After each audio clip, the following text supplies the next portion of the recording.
Welcome to Don Carinderas. Welcome to Don Carinderas Series Plus. So today I'm craving some Thai bagoong rice. So we will cook this for our dinner tonight.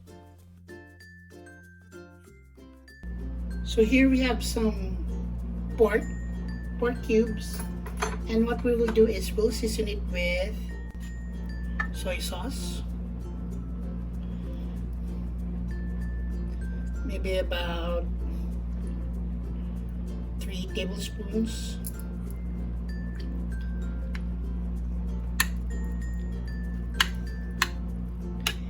And then we'll also add oyster sauce, 3 tablespoons then.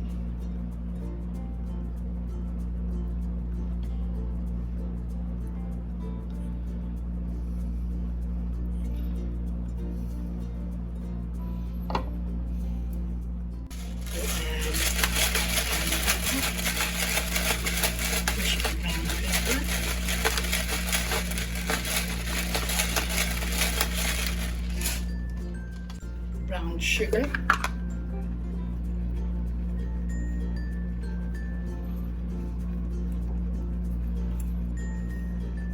we want it sweet, so we're adding a lot of brown sugar and water.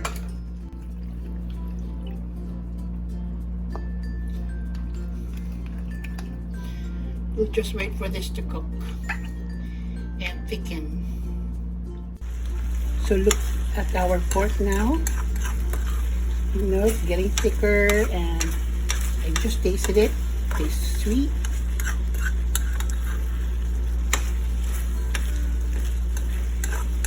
Maybe a few more minutes and this will be done. And we'll cook our bagoong rice. So we'll cook our eggs now. This is 2 eggs with a little bit of patis.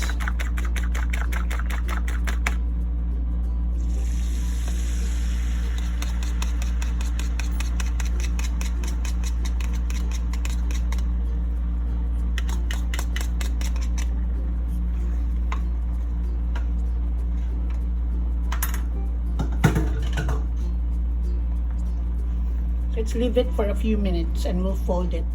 So we will cook our bagoong fried rice. So we will cook our garlic first. I have here some pre-minced garlic, as always, very convenient.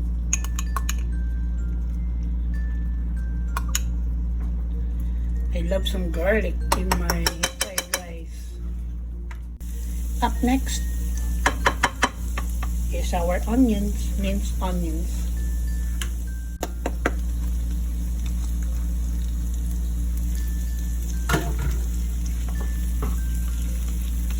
So a few more minutes. Cook this for a few more minutes. I found this in the supermarket. It's very fast sweetened bagoong. You can use the spicy, but I'm excited to try this.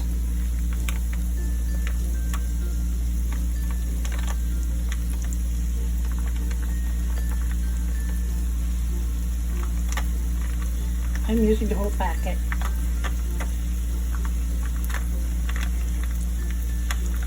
Of course, it doesn't matter if you have leftover, you still have the mangga for this. And let's saute this with our aromatics. If you can only smell this, this is so heavenly.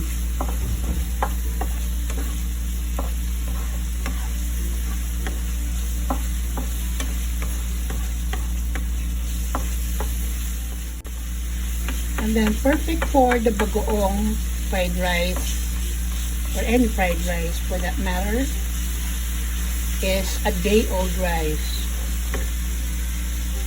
So I have here some day-old rice. This is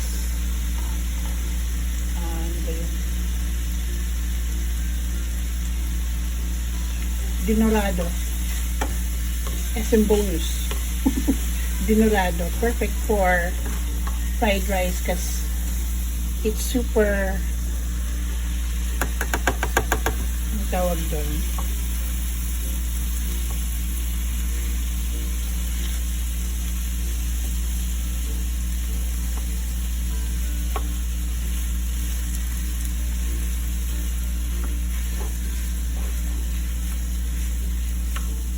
tingnan mo diba, hindi siya sticky.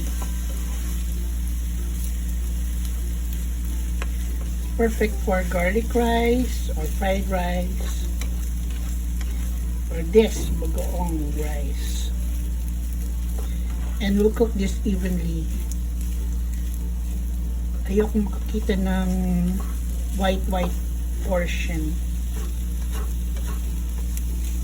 Okay, let's mix this. Oh, I have 2 more.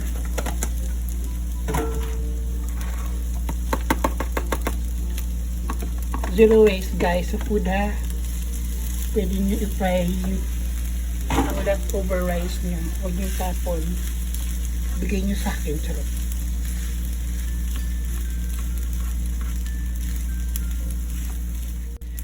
And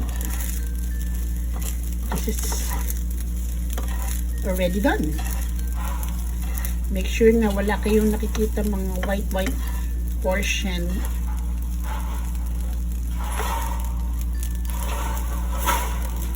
Can you hear that?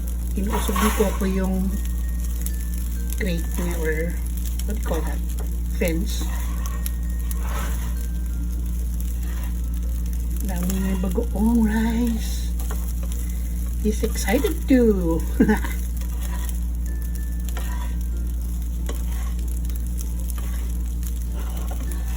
Perfect. Perfect ang ating bagoong rice dinner.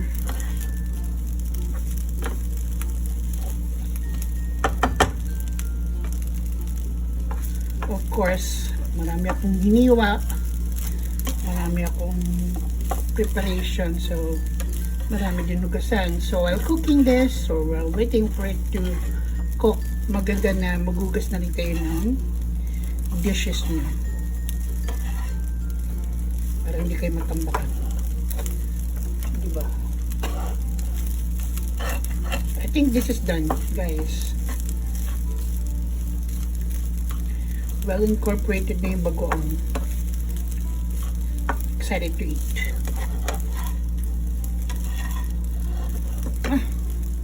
So what we will do is we'll transfer it into a small bowl.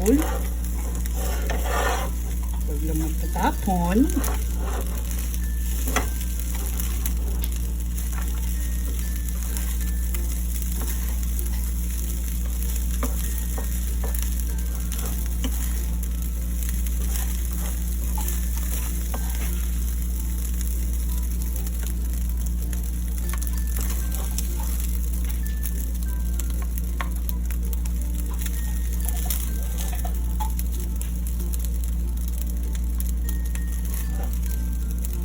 May ganang init.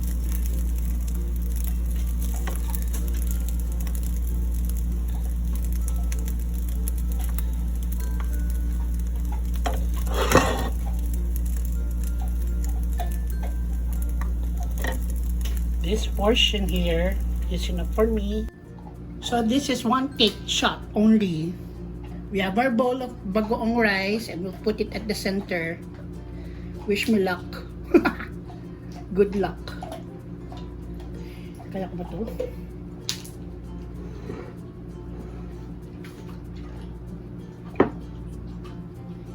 Yan, mukhang maayos naman.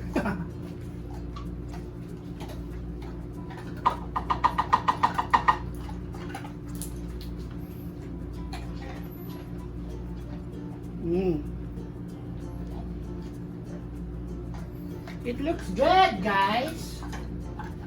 Also, let's add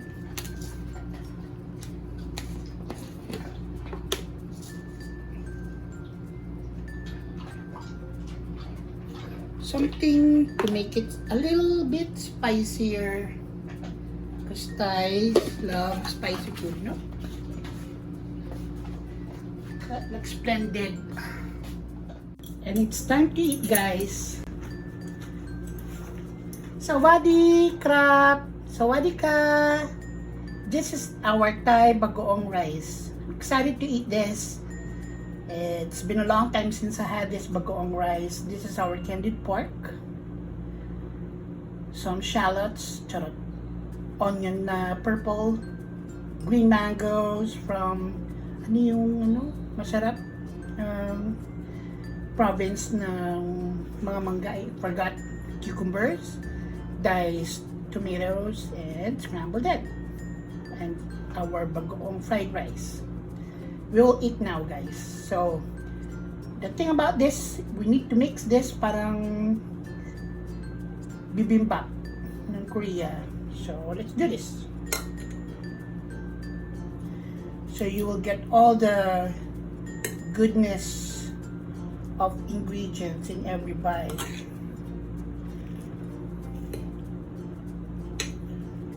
Tama ba ginagawa ko?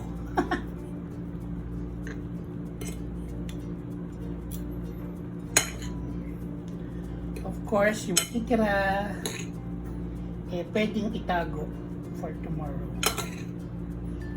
Kung may matira ka. Ganito ba to? Parang hindi yata. Oh well.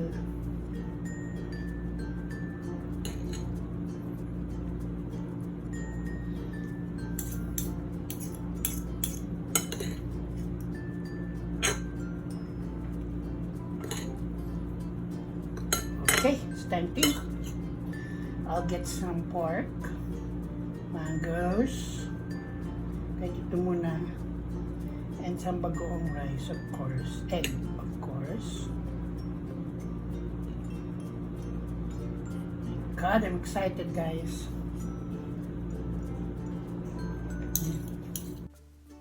This is your perfectly splendid Thai bagoong rice. Thank you guys for watching, and we'll see you next week.